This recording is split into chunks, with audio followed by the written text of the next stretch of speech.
இந்த மௌனிக்கப்பட்ட போராட்டம் ஒரு தோற்கடிக்கப்பட்ட போராட்டமாக, ஒரு தோல்வியடைந்த போராட்டமாக உலக பரப்பில் நிலைநிறுத்த வேண்டிய அவசியம் எம் எதிரிகளுக்கு ஏற்படுகிறது. ஒரு வீரனை கோமாளியாகவும் கோமாளியை வீரனாகவும் ஆக்கக்கூடியது. அது எழுதுகிற விதம், சொல்லப்படுகிற விதம். அங்கு தலைவருக்கு நிகழ்ந்ததை உண்மையில் கண்டவர்கள் வெளியில் வந்திருக்க முடியாது, வெளியில் தங்களை அடையாளப்படுத்தியிருக்கவும் மாட்டார்கள். எங்களுடைய ஊடகங்களை நாங்கள் எங்கள் கதைகளை சொல்லுவதற்கு பயன்படுத்தினால் அவன் புதிதாக ஒரு ஊடகத்தை கொண்டு வருகிறான். அது எங்களைப் போலவே பாசாங்கு செய்கிறது, எங்களைப் போலவே தோல் போர்த்தி கொள்ளுகிறது, எங்களைப் போலவே நாங்கள் பேசுகிற அதே துணிப்பொருள்களிலே அதுவும் ஓரிரு நாட்களுக்கு பேச ஆரம்பிக்கிறது. பொதுவான வெளியில் இவர்களும் அதே போராட்டத்தை தானே முன்னெடுக்கிறார்கள் என்ற ஒரு நம்பிக்கையை அவர்கள் உருவாக்குவார்கள். மக்கள் மத்தியில் அவர்கள் நம்பிக்கையானவர்களாக மாறுவார்கள். அந்த கதையை அதற்குரிய தாற்பயத்தோடு சரியாக சொல்லுங்கள். அந்த வீரியம் குறையாமல், அதை சமரசம் செய்யாமல் சொல்லுங்கள். இல்லாவிட்டால் அதை சமரசமற்று சொல்லுவதற்கு உங்களுக்கு திராணி இல்லாவிட்டால் நீங்கள் அதை சொல்லாமல் இருங்கள். வரலாற்றை இன்று எல்லோரும் பேசுகிறார்கள். இன்று நானும் பேசுகிறேன், நீரும் பேசுகிறீர்கள், நாங்கள் இருவரும் பேசிக் கொண்டிருக்கிறோம். ஆனால் இன்று நாங்கள் ஏன் எப்படி பேச வேண்டும் என்றால் உண்மையை தேடி பேச வேண்டும். உரிமை இழந்தோம், உடைமையும் இழந்தோம், உணர்வை இழக்கலாமா? உணர்வை கொடுத்து உயிராய் வளர்த்த கனவை மறக்கலாமா? தோல்வி நிலையென நினைத்தால் மனிதன் வாழ்வை நினைக்கலாமா?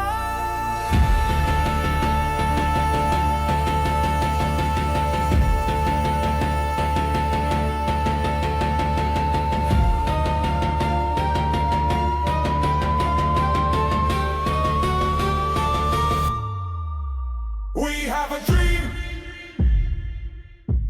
2009 ஆண்டு தமிழர்களுடைய விடுதலை போராட்டம் மௌனிக்கப்படுகிறது. இந்த மௌனிக்கப்பட்ட போராட்டம் ஒரு தோற்கடிக்கப்பட்ட போராட்டமாக, ஒரு தோல்வியடைந்த போராட்டமாக உலக பரப்பில் நிலைநிறுத்த வேண்டிய அவசியம் எம் எதிரிகளுக்கு ஏற்படுகிறது. காரணம், தமிழர் விடுதலை போராட்டம் தோற்கவில்லை, தோற்கடிக்கப்படவில்லை. ஏனென்று சொன்னால், ஆயுதங்களை கீழே போட்டுவிட்டு சரணாகதி அடைந்தோ அல்லது எமது இலட்சியத்தை நாம் கைவிடுகிறோம் என்று சொல்லியோ யாரும் அங்கு அதை செய்யவில்லை. மாற்றாக எங்கள் ஆயுதங்களை நாங்கள் மௌனிக்கிறோம். அந்த போராட்டத்துக்காக போராடிய எமது தேசிய தலைமையாயிருக்கட்டும், எமது போராளிகளாயிருக்கட்டும், இந்த போராட்டத்தை தொடர்ச்சியாக நடக்கக்கூடிய ஒரு போராட்டமாகவே அங்கே நிலைநிறுத்துகிறார்கள். இது இலங்கை இனவாத அரசுக்கு ஒரு பெரிய சிக்கலை உருவாக்குறது. எப்படி என்று சொன்னால், அவர்கள் எதிர்பார்த்தது என்னவென்று சொன்னால், இந்த விடுதலை போராட்டம் முடிவுக்கு வரும், இங்கு முடிக்கப்படும், முள்ளிவாய்க்காலில் இந்த விடுதலை போராட்டம் முடிவுக்கு வரும் என்றுதான் அவர்கள் நம்பினார்கள். ஆனால் அதுக்கு மாற்றாக என்ன நடந்தது என்று சொன்னால், மௌனிக்கப்படுகிறது. அப்போ இந்த மௌனிக்கப்பட்ட இந்த போராட்டத்தை உலக பரப்பில் தோற்கடிக்கப்பட்ட ஒரு போராட்டமாக, தமிழர்கள் தோல்வி அடைந்தவர்களாக நிலைநிறுத்த வேண்டிய அவசியம் இவர்களுக்கு ஏற்படுகிறது. அவர்கள் அதற்கு எடுத்துக்கொண்ட ஒரு போரியல் யுக்தி தான் கருத்தியல் ரீதியான ஒரு யுத்தம், நெரேட்டிவ் செட்டிங். இந்த நெரேட்டிவ் செட்டிங் என்றது என்னென்னு சொன்னால், நிலத்தில் களத்தில் வெற்றி அடைய முடியாவிட்டால், வெற்றி அடையாத முடியாத எதிரணி மக்கள் மத்தியில் கருத்துக்கள் ரீதியாக நீங்கள் தோற்று போனவர்கள், நீங்கள் தோற்கடிக்கப்பட்டவர்கள் என்றதை சொல்வதன் மூலம் அந்த மக்களை அதிலிருந்து அந்த சிந்தனைக்குள் அவர்களை உள்வாங்கி அதில் அவர்களை நிலைநிறுத்துவதன் மூலம் மக்களே நம்ப வேண்டிய ஒரு சூழலை உருவாக்குவது. இது தமிழருடைய விடுதலை போராட்டத்துக்காக மட்டும் நடப்பதல்ல. உலக அரங்கில் இந்த கருத்தியல் ரீதியான யுத்தத்தை வல்லாதிக்க அரசுகள் தொடர்ச்சியாக நடத்தி கொண்டிருக்கிறது. இப்போ உதாரணத்துக்கு, மிகப்பெரிய மன்னனான ராவணன் சிவபக்தன், கலைகளில் சிறந்தவன், போரியல் வல்லுனன் என்று கம்பன் கூட பாடியிருக்கிறான். நிறைய பாடல்கள் இருக்கிறது. அதாவது ராவணனை பற்றிய வரலாறுகள் அப்படி இருக்கிறது. அப்படிப்பட்ட ஒரு மன்னன் ஒரு பெண்ணுக்கு ஆசைப்பட்டு அவள் மேல் பைத்தியமாகி அவளை அதுவும் அவள் திருமணமான ஒரு பெண் என்று தெரிந்தும் அவளை எடுத்துக்கொண்டு போய் வைத்து கொண்டான். அதற்காக தன்னுடைய படைகளை இழந்தான், அதற்காக தன்னுடைய நாட்டை இழந்தான், அதற்காக தன்னுடைய சகோதரர்களை இழந்தான் என்றொரு வரலாற்றை உருவாக்கி விட்டிருக்கிறார்களா? This is called narrative setting. இல்லையா? நிச்சயமாக. இன்றைக்கு ராவணனுடைய வீழ்ச்சியை நாங்கள் ராவணன் கெட்டவனாக நம்பியிருந்த ஒரு சமூகம் இன்றுதானே உண்மையை நம்புகிறது. ஸோ இன்று என்ன நடக்கிறது என்று சொன்னால், தமிழர்களுக்கு எதிராக மிகப்பெரிய ஒரு கருத்தியல் யுத்தம், நரேட்டிவ் வார் நடந்து கொண்டிருக்கிறது. ஆக நீங்கள் சொன்ன எல்லாவற்றிலும் இருந்து புலப்படுகிற அந்த மைய கருத்து என்னவென்றால், ஒரு கதை சொல்லப்படுகிற விதம் அது ஒரு ஒரு வீரனை கோமாளியாகவும் கோமாளியை வீரனாகவும் ஆக்கக்கூடியது. அது எழுதுகிற விதம், சொல்லப்படுகிற விதம், அதிலே காட்சிகள் விவரிக்கப்படுகிற விதம், அதை எழுதுவதற்கு பயன்படுத்துகிற ஆள் முதற்கொண்டு எல்லாமுமே அந்த அந்த கதை என்பது வெறுமனே கதை அல்ல, அது வரலாறு. காலகாலமாக வரலாறு எப்படி நினைவு கூறப்பட்டது என்று சொல்லிச்சுனால் அது வாய்வழி கதைகளூடாகத்தான். ஆக இன்றைக்கு நாங்கள் உச்சரிக்கிற ஒவ்வொரு வார்த்தையும், இல்லாவிட்டால் நாங்கள் பேசுகிற தமிழர் விடுதலை போராட்டம் சம்பந்தமான, இல்லாவிட்டால் ஈழத்தமிழர்களினுடைய வரலாறு சம்பந்தமாக நாங்கள் பேசுகிற அத்தனையும் சாதாரணமாக காற்றலை தூற்றுகிற வார்த்தைகள் கிடையாது. அது அத்தனையும் இன்றைக்கு எத்தனை ஆண்டுகள் ஆனாலுமே தன்னுடைய வேர் என்ன என்பதை தேடி பார்க்கிற ஒரு தமிழ் சமூகத்தினுடைய பிள்ளைக்கு நாங்கள் சேர்த்து வைத்திருக்கிற ஆவணங்கள். ஆக அதை நாம் எவ்வளவு தெளிவாக புகிர்ந்திருக்கிறோமோ, இல்லாவிட்டால் அதனுடைய தாற்பயம் தெரிந்திருக்கிறோமோ இல்லையோ, எதிராளி அதை மிகச்சரியாக ஆரம்பத்தில் இருந்து தெரிந்து வைத்திருக்கிறார். இது எப்படி இதனுடைய தொடக்கம் நிகழ்கிறது என்றால், இது தனிய தமிழீழ விடுதலை போராட்டத்திற்கோ இல்லாவிட்டால் ஈழத்தமிழர்களுக்கோ மாத்திரமானதல்ல. பொதுவாகவே கதைகள் இங்கேதான் ஆரம்பிக்கிறது. அதாவது ஒரு நிலம் இருக்கும், அந்த நிலத்துக்கென்று ஒரு பூர்வக்குடி இருக்கும், எங்கிருந்தோ ஆக்கிரமிப்பாளர்கள் வருவார்கள், அவர்கள் அந்த நிலத்தை அப்படியே சுற்றுமுற்றும் பார்ப்பார்கள், அந்த மக்களினுடைய பலம் என்ன பலவீனம் என்ன என்பதை தெரிந்து கொள்ளுவார்கள். அந்த ஆக்கிரமிப்பாளர்களிடம் இருக்கிற உண்மையை காட்டிலும் தந்திரம் நிறையவே இருக்கும். ஆக அந்த அந்த பூர்வக்குடிகள் அயர்ந்திருக்கிற நேரம் பார்த்து அவர்களினுடைய நிலத்தை சுவீகரித்துக் கொள்ளுவார்கள். எப்போது அந்த நிலத்தை சுவீகரித்தார்களோ அந்த நாள் முதற்கொண்டு அவர்கள் தங்களுக்கு ஏற்றபடி தங்கள் கதைகளை, அதை தங்கள் நிலம் போலவே அவர்கள் நிறுவ முற்படுவார்கள். இது ஒரு பக்கம் என்றால், இன்னொரு பக்கம் அந்த பூர்வக்குடிகளை மயக்க நிலையிலேயே வைத்திருப்பார்கள். அதாவது அவங்க யாருன்றது என்றைக்குமே அவங்க உணராத மாதிரி பார்த்து கொள்ளுவார்கள். அதனுடைய ஒரு உத்தியாகவும் உபாயமாகவும் தான் இருக்கிறது அவர்களுடைய வீரம் செறிந்த அந்த நிலம் குறித்த கதைகளை மலினப்படுத்துவது, இல்லாவிட்டால் தொய்வடைய செய்வது. உதாரணத்துக்கு இப்போ யாழ்ப்பாணத்தில் பண்டாரவன்னியனுக்கு ஒரு சிலை இருக்கும். பண்டாரவன்னியன் என்கிற அந்த பெயரை உச்சரிக்கிற போதே ஒரு மாதிரி நெஞ்சு நிமிர்த்தி நிற்க வேண்டிய ஒரு பெயர். ஆனால் அந்த சிலை உடைக்கப்பட்டு புதிதாக ஒரு சிலை நிறுவப்பட்டது. எங்களுக்கு பார்க்க எப்படி இருக்கும், இலங்கை அரசாங்கம் எவ்வளவு நல்ல அரசாங்கம் பாருங்க, உடைச்ச பண்டாரவன்னியன் சிலை அப்படியே கொண்டு வந்து வைக்கிறாங்கன்னு.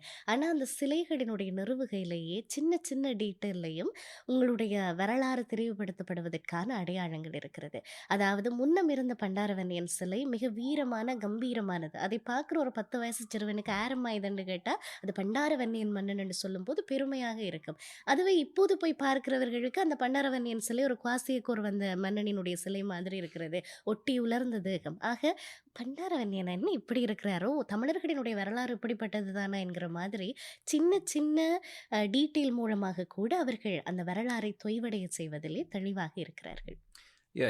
இதுதான் எங்களுக்கு எதிராக நிகழ்ந்து கொண்டிருக்கக்கூடிய கருத்தியல் யுத்தம். என்னென்னு சொன்னால், இப்போ நீங்கள் தமிழீழ விடுதலை போராட்டத்தை எடுத்துக்கொண்டால் பல களங்களை பற்றிய கதைகள் இருக்கிறது, பல போராளிகளை பற்றிய கதைகள் இருக்கிறது. இந்த கதைகள் எல்லாம் ஒரு காலத்தில் நமது அமைப்பே, தமிழ் விடுதலை போராட்ட அமைப்பே யுத்தத்தில் நடந்தவைகளை தெளிவாக கதைகளாக எழுதியிருக்கிறார்கள். ஆனால் இன்று நீங்கள் சமூக வலைத்தளங்களை எடுத்துக்கொண்டால் அந்த போராட்டத்தில் நடந்த சண்டைகள் எல்லாம் வேறு விதமாக பேசப்படுகிறது. இங்கு நடந்தது, அப்படி நடந்தது, இப்படி நடந்தது. அதாவது எல்லோருமே கதை சொல்லிகளாக மாறி, களத்தில் நின்றவனும் இல்லை, வெளிநாட்டில் நின்று கொண்டிருந்தவர்கள், இவைகள் எல்லாருமே அந்த கதைகளை நேரடியாக பார்த்தவர்கள் போல பேசிக்கொண்டிருக்கிறார்கள். இன்றைக்கு சமீபத்தில் கூட இறுதி யுத்தத்தில் தலைவருக்கு என்ன நிகழ்ந்தது என்பதை யாரும் பார்க்கவில்லை. அப்படி பார்த்தவர்கள் உயிரோடு இருப்பதற்கு வாய்ப்பும் இல்லை என்று வைத்துக் கொள்வோமே. என்று சொன்னால், அங்கு தலைவருக்கு நிகழ்ந்ததை உண்மையில் கண்டவர்கள் வெளியில் வந்திருக்க முடியாது, வெளியில் தங்களை அடையாளப்படுத்தியிருக்கவும் மாட்டார்கள். அப்ப நடந்ததை பற்றி தெளிவாக தெரியாதவர்கள் இப்படி நடந்திருக்கலாம், அப்படி நடந்திருக்கலாம் என்று இட்டுக்கட்டி கதைப்பார்கள் என்று சொல்வார்கள் இல்லையா? அதாவது ஒரு தங்களுக்குள்ளேயே ஒரு ரீக்ரியேட் பண்ணுறது ஒரு ஸ்டோரியை. இது என்னப்படி நடக்குதுன்னு சொன்னால், இது இதுக்கு பின்புலத்தில் யாரோ இவர்களை செயற்படுத்துகிறார்கள் அல்லது இவர்களை வந்து இப்படியெல்லாம் பேச வைக்கிறார்கள் என்றால் அதுவும் இல்லை. நாமே எமக்குள்ளேயே வந்து எங்களுடைய வரலாறுகள், எங்களுடைய கதைகளை சார்ந்த ஒரு கற்பனைகளை கலந்து நாங்களே வந்து ஒரு பிழையான கருத்துக்களை இந்த சமூகத்துக்கு சொல்ல வழிக்கிடுகிறோம். அதை அவர்கள் என்ன செய்கிறார்கள்னு சொன்னால், அதை மிக பரவலாக கொண்டு சேர்ப்பது தான் அவருடைய வேலை. ம்ஹ்ம். உங்களிடம் வந்து இந்த கருத்தை சொல்லு என்று அவர்கள் சொல்லப் போவதில்லை. நீங்கள் சொல்லுகின்ற பிழையான கருத்துக்களை இந்த சமூகத்தில் கொண்டு போய் பரவலாக கொண்டு சேர்ப்பது. அதை சேர்ப்பதன் மூலம் வந்து உண்மையா இருந்த ஒரு கருத்து இங்கு பிழையான கருத்தின் மூலம் வந்து காணாமல் ஆக்கப்படுவது. இதுதான் இங்கு நடந்து கொண்டிருக்கிறது. இன்றைக்கு எங்களுடைய விடுதலை போராட்டத்தை எடுத்துக்கொள்வோம். விடுதலை புலிகள் சார்ந்த குற்றங்கள் என்று சொல்லி ஒரு கும்பல் பேசிக்கொண்டிருக்கிறது. விடுதலை புலிகள் இப்படி போராடினார்கள், அப்படி போராடினார்கள், அவருடைய இவ்வளவு வளம் இருந்தது, இவ்வளவு படைப்பலம் இருந்தது என்று சொல்லி இன்னொரு பகுதியினர் பேசிக்கொண்டிருக்கிறார்கள். விடுதலை புலிகள் எப்படி தோற்றார்கள் தெரியுமா? என்ன காரணத்துக்காக தோற்றார்கள் தெரியுமா? ஏன் அவர்கள் வந்து இறுதி வரை இலங்கை இராணுவத்தை எதிர்த்து மிகப்பெரிய பலமாக போராட முடியாமல் போனதுக்கான காரணங்கள் என்ன தெரியுமான்னு சொல்லி இன்னொரு பகுதியினர் பேசிக்கொண்டிருக்கிறார்கள். இங்கே என்ன நடக்குதுன்னு சொன்னால், உண்மை ஒரு இடத்தில் நின்று பார்த்து கொண்டிருக்கிறது. அந்த உண்மைக்கு வெளியில் பல பொய்கள் பேசப்பட்டு கொண்டே இருக்கிறது. பேசப்பட்டு கொண்டிருக்கிற இந்த பொய்கள் பரவலாக மக்கள் மத்தியில் கொண்டு சேர்க்கப்படுகிறது.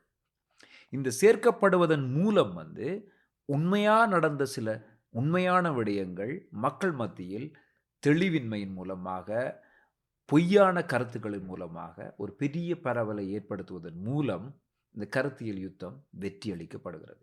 இன்றைக்கு 16 ஆண்டுகள் முடிந்துவிட்ட நிலையில் தமிழருடைய விடுதலை போராட்டம் எங்கு வந்து நிற்கிறது என்ற கேள்வியை நாங்கள் முன்வைத்தோம் என்றால், எதிரி முள்ளிவாய்க்காலில் வெற்றியடைய முடியாத எதிரி இந்த 16 ஆண்டுகளில் கருத்தியல் ரீதியாக எம்மை வெற்றியடைந்து கொண்டிருக்கிறான் என்றதுதான் உண்மை. நிச்சயமாக ஒரு கதையை பலம் இழக்க செய்ய வேண்டுமாக இருந்தால் அதன் மீதான சந்தேகங்களை பல இடங்களிலுமிருந்து கிளறிவிட வேண்டும். அந்த சந்தேகங்களை கிளறிவிட்டாலே அதனுடைய உண்மைத்தன்மை அப்படியே உலுப்பப்பட்டுவிடும். ஆக விடுதலை போராட்டத்தை மக்கள் இவ்வளவு தூரம் நேசிப்பதற்கு என்ன காரணம் என்றால், அது எதன் மீது கட்டப்பட்டது என்பதுதான். அது எதன் மீது கட்டப்பட்டிருக்கிறது என்றால், மாசுபடாத ஒரு தேசத்தின் மீதான அர்ப்பணிப்பின் மீது, அவர்களினுடைய மாசுபடாத குருதியினாலே, மாசுபடாத கண்ணீரினாலே, அந்த அர்ப்பணிப்பினாலே, அந்த அந்த பற்றுதலினாலே கட்டப்பட்ட உண்டு. ஆக அப்படி கட்டப்பட்ட ஒன்று என்பதனாலே தான் அதன் மீதான மக்களினுடைய விசுவாசமும் இன்றைக்கு வரைக்கும் தளராத ஒன்றாக இருக்கிறது.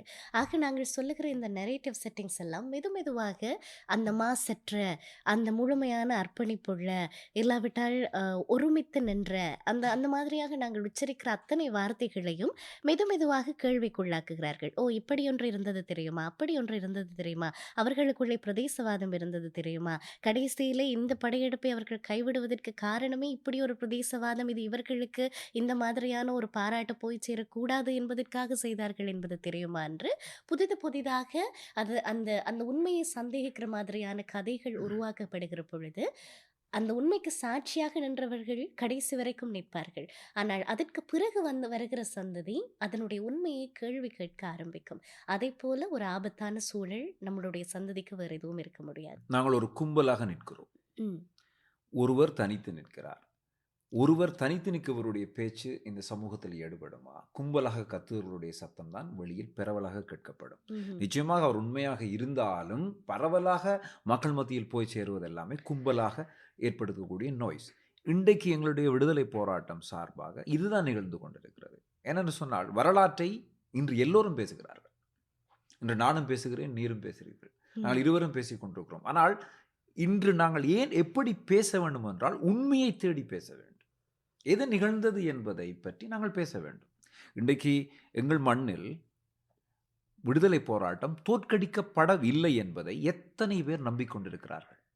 எல்லாரையும் யாரை கேட்டாலும் 2009 நாங்கள் விடுதலை போராட்டம் தோற்றுவிட்டோம். நான் தோற்கவில்லை. ஏன் இதை நீங்கள் நம்ப மறுக்கிறீர்கள்? தமிழீழ விடுதலை போராட்டம் 2009 ஓடு முடிவுக்கு வரவில்லை, தோற்கடிக்கப்படவும் இல்லை. இந்த யதார்த்த உண்மையை நாங்கள் ஒவ்வொருவரும் உணர்ந்து கொள்ள வேண்டும். இலட்சியம் என்பது அங்கு இன்னும் இருக்கும் பொழுது, அதுக்கான தேவை இருக்கும் பொழுது எப்படி அது முடிவுக்கு வரும்?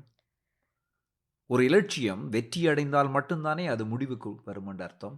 ஆனால் தமிழீழ தேசம் என்ற ஒரு கனவு, ஒரு விடுதலை போராட்டத்துக்கான தேவை, ஒரு இலட்சியம் இன்னும் இருந்து கொண்டிருக்கும் பொழுது தமிழீழ விடுதலை போராட்டம் எப்படி முடிவுக்கு வரும்?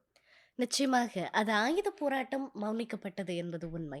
ஆனால் தமிழீழ விடுதலை போராட்டம் எப்போது ஆரம்பமானது? எப்பொழுது நாங்கள் அடக்குமுறைக்கு எதிராக குரல்களை உயர்த்தினோமோ அப்போது ஆரம்பமானது. அது ஆண்டாண்டு காலங்களுக்கு முன்னும் நாங்கள் தொடங்கினது. நாங்கள் என்றைக்கு எங்களுக்கான விடுதலையை கண்டடைகிறோமோ அன்றைக்கு தான் அது முடிவுக்கு வர முடியும் இல்லையா? நீங்கள் சொன்னது போல. ஆக இப்போது நிகழ்ந்து கொண்டிருக்கிற விடயம் எங்களுடைய கை விரலை கொண்டு எங்களுடைய கண்ணையே குத்துவது போல. நாங்கள் என்ன ஆயுதத்தை எடுத்து எங்களுக்கு நிகழ்ந்தது அநீதிதான், இல்லாவிட்டால் நாங்கள் இன்னார் தான், இப்படிப்பட்ட ஒரு வேரைச் சேர்ந்தவர்கள் தான், இந்த பாதை வழியாகத்தான் பயணிக்கிறோம் என்று எங்களுடைய சந்ததிகளுக்கு திரும்ப திரும்ப சொல்லிக் கொண்டிருக்கிறோமோ, எதிரியும் அதே ஆயுதத்தை தான் கொண்டு வருகிறான். எங்களுடைய ஊடகங்களை நாங்கள் எங்கள் கதைகளை சொல்லுவதற்கு பயன்படுத்தினால் அவன் புதிதாக ஒரு ஊடகத்தை கொண்டு வருகிறான். அது எங்களைப் போலவே பாசாங்கு செய்கிறது, எங்களைப் போலவே தோல் போர்த்தி கொள்ளுகிறது, எங்களைப் போலவே நாங்கள் பேசுகிற அதே அதே துணிப்பொருள்களிலே அதுவும் ஓரிரு நாட்களுக்கு பேச ஆரம்பிக்கிறது. ஆனால் அதனுடைய திரைமறைவிலே வேறு வேறு நிகழ்ச்சி நிரல்கள் அங்கே இயற்றப்பட்டு கொண்டிருக்கிறதை பார்க்கக்கூடியதாக இருக்கிறது. ஆக முதலிலே அவர்களுடைய கதை சொல்லி அது ஊடகமாக இருக்கலாம், அரசியல் பரப்பிலே சிங்கள அரசினுடைய கைக்கூலிகளாக இயங்குகிற தமிழ் ஆட்களாக இருக்கலாம், அவர்கள் எல்லாரினுடைய முதல் முயற்சியாகவும் இருப்பது அந்த சம்பந்தப்பட்ட நபரோ அல்லாவற்றால் சம்பந்தப்பட்ட ஊடகமோ தமிழ் மக்களினுடைய நம்பிக்கையை பெற வேண்டும் என்பதுதான் அவர்களினுடைய முதல் இலக்காக இருக்கிறது. அதாவது நீங்கள் கதை சொல்லியை நம்புகிற போதுதான் அவன் சொல்லுகிற கதையை நீங்கள் நம்ப ஆரம்பிப்பீர்கள். இல்லை, இன்னொரு விடயம் நீங்கள் சொன்ன மாதிரி இன்று உருவாக்கப்படும் மீடியாக்கள். நீங்கள் சொன்னது போல நாம் பேசுவதே அவர்களும் பேசுவார்கள், நாங்கள் முன்வைக்கிற கருத்துக்களையே அவர்களும் முன்வைப்பார்கள். ஸோ ஒரு பொதுவான வெளியில் இவர்களும் அதே போராட்டத்தை தானே முன்னெடுக்கிறார்கள் என்ற ஒரு நம்பிக்கையை அவர்கள் உருவாக்குவார்கள். மக்கள் மத்தியில் அவர்கள் நம்பிக்கையானவர்களாக மாறுவார்கள். நிச்சயமாக நான் அந்த இடத்துல உங்களை இடைமறிப்பதுக்கு இங்கே மன்னிக்க வேண்டும். சொல்லுவார்கள் கள்ளப்போதகர்கள் அப்படி என்று சொல்லி. அதாவது படிக்கிறது தேவாரம், படிக்கிறது சிவன் கோயிலாக இருக்கும். நீங்கள் தேவாரத்தை பாடுறதை பார்த்துட்டு நாங்கள் நினைப்போம், ஓ எங்கட ஆள் தானே அப்படின்னு சொல்லி. ஆனால் பின்னணியில் இது நிகழ்ந்து கொண்டிருக்கும். ஏன்னா மக்களை பொறுத்த வரைக்கும் உமது விடுதலை போராட்டத்தையும் உங்களுடைய தேசிய அமைப்பையோ பற்றி யார் பேசினாலும் அதன்பால் அவர்கள் ஈர்ப்புடையவர்களாக மாறிவிடுவார்கள். இதுதான் எங்கள் மக்கள் மத்தியில் இருக்கக்கூடிய ஒரு பலமும் பலவீனமும். இந்த பலவீனத்தை இவர்கள் எப்படி எடுத்துக்கொள்வார்கள் என்று சொன்னால், ஓகே, பாதிக்கப்பட்டவர்கள் என்று பயங்கரவாத அமைப்பால் இவர்கள் பாதிக்கப்பட்டவர்கள் என்று ஒரு கருத்தியலை முன்வைப்பது. இங்கு பாதிக்கப்பட்டவர்கள் யார்? இங்கு பயங்கரவாதிகள் யார்? பயங்கரவாதிகள் என்று இவர்கள் சொல்பவர்கள் விடுதலை போராளிகள், பாதிக்கப்பட்டவர்கள் என்று சொல்பவர்கள் தேசத்துக்காக விடுதலைக்காக போராடும் மக்கள். ஆனால் இன்று குற்றவாளிகள் இவர்கள் இருவரும். ஸோ பயங்கரவாதிகளால் பாதிக்கப்பட்டவர்களை மீட்பதற்கான ஒரு யுத்தத்தை இலங்கை அரசாங்கம் நிகழ்த்தியது என்று உலக பரப்பில் தொடர்ச்சியாக பேசுவது, இதை ஊடகங்களின் மூலம் முன்மொழிந்து கொண்டே இருப்பது.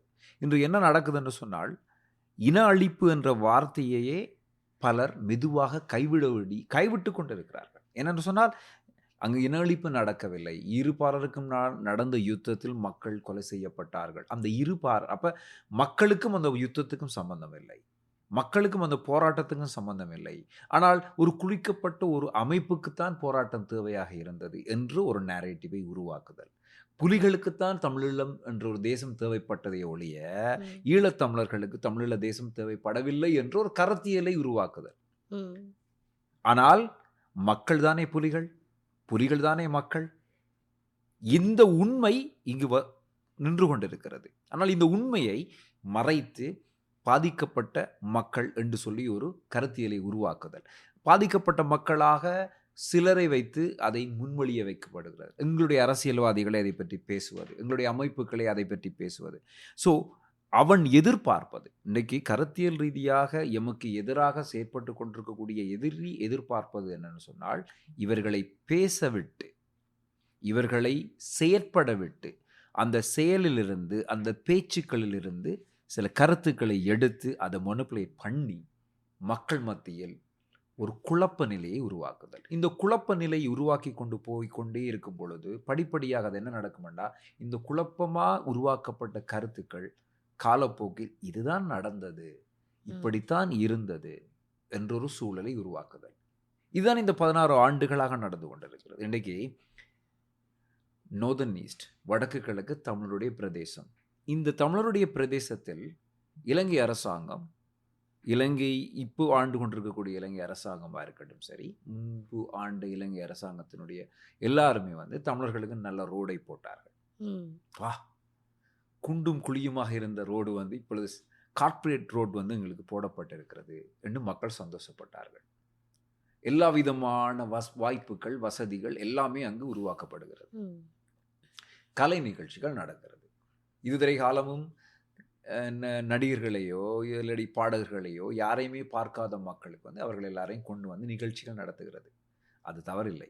மக்கள் சந்தோஷமாக இருக்க வேண்டும், அது தவறில்லை. ஆனால் இதன் மூலம் என்ன விதமான ஒரு ஒரு ஒரு சூழல் அங்கு உருவாக்கப்படுது என்று சொன்னால், நான் யார், ஏன் நான் போராடினேன், எதற்காக எங்கள் போராட்டம் நடந்தது என்றதை விட்டு மக்கள் படிப்படியாக விலக்கப்படுது.